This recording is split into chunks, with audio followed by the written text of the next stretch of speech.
Good morning, YouTube. Nobody here, and wanted to give you an update on this continuing saga of the 1911 double stack that Springfield Armory has put out, and my continuing efforts to make the factory gun run without adding any aftermarket parts, because I figure that obviously they have put it out to all the gun tubers,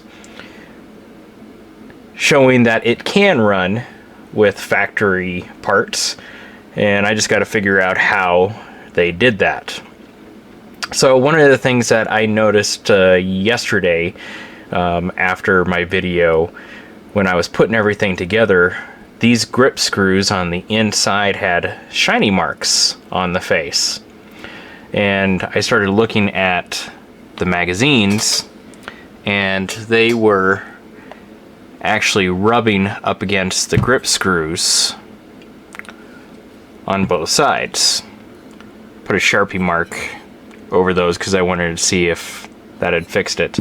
So I took the grip screws and a piece of sandpaper and just kind of whittled away at it enough to make it clear the magazines, and thinking that I must be a genius, and that obviously has to be the issue, causing the magazines not to fully insert, which would put it too low on the feed ramp at times, causing it to bind at the top of the feed ramp. That was not the case.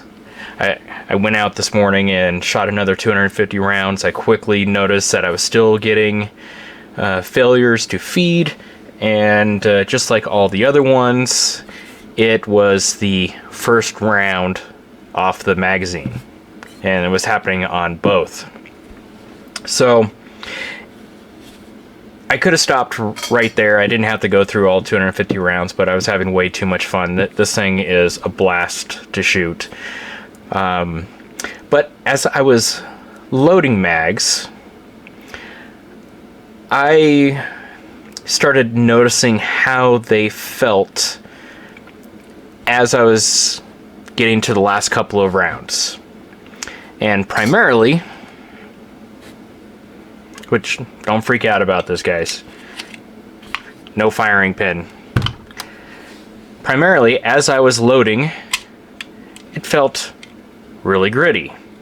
And you can't hear this one because I've already played with this one. So, but what was happening is that when they stamp these out and it shears the metal, it still has rough edges on it.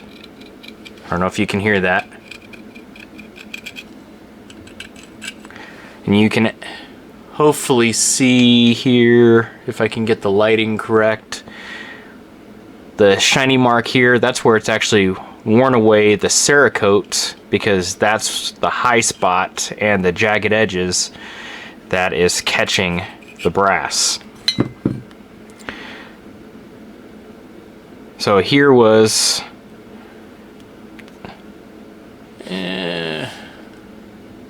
sorry guys, I don't know if I'm going to be able to show this, but have rough scratches on the sides of the brass on both of these, or from both of these magazines from when chambering. So, and I don't know if you can hear that.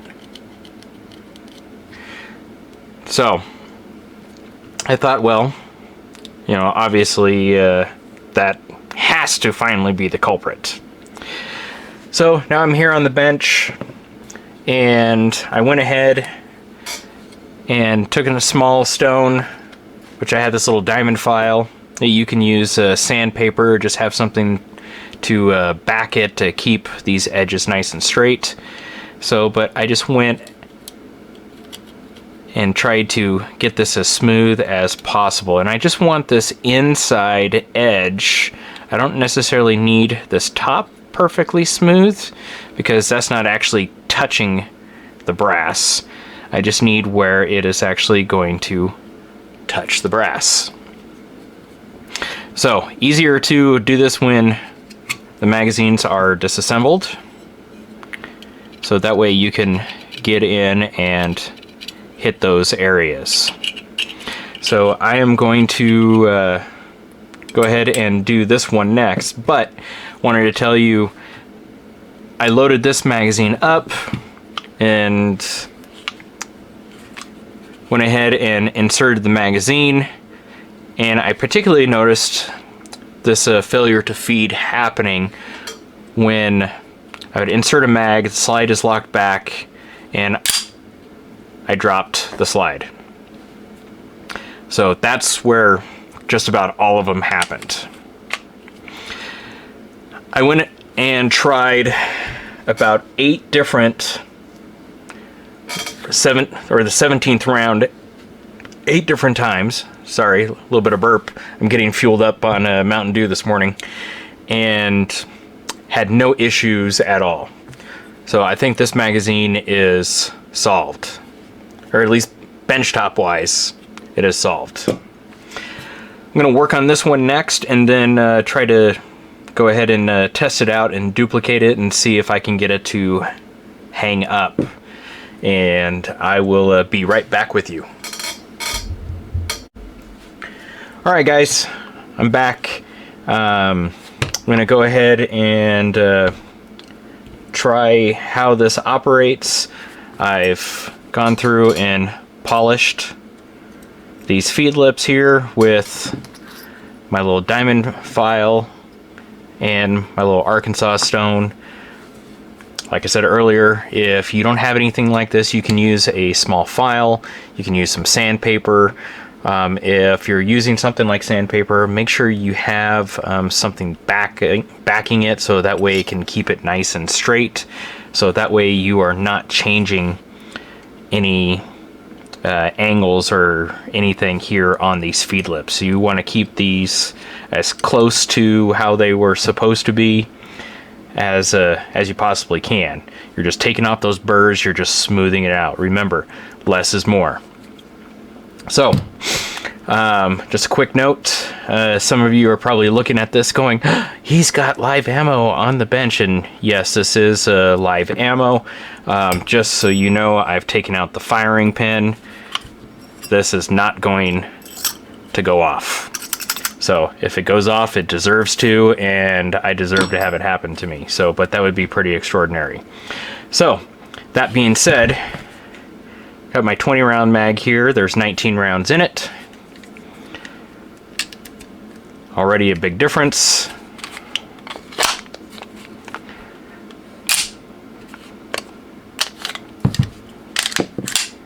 Okay, so that's test 1.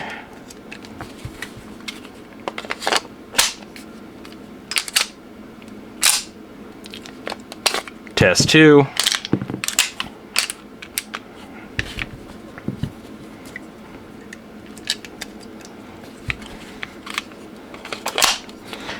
Now I'm gonna try to do most of these from just dropping the slide, because that's what I've noticed when it was happening. Test 3.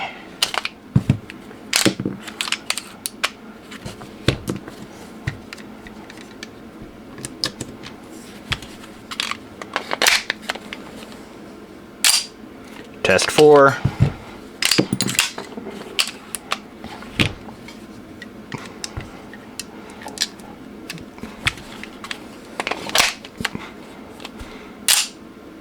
Test 5.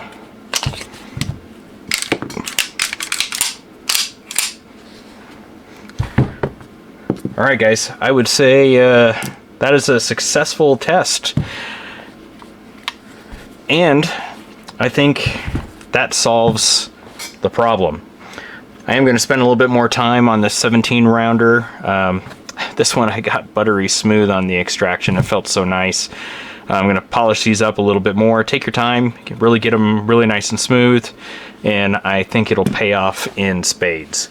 So hopefully this was useful to you, and hopefully this solves your issues just like it solved mine. So good luck to you guys. Keep shooting.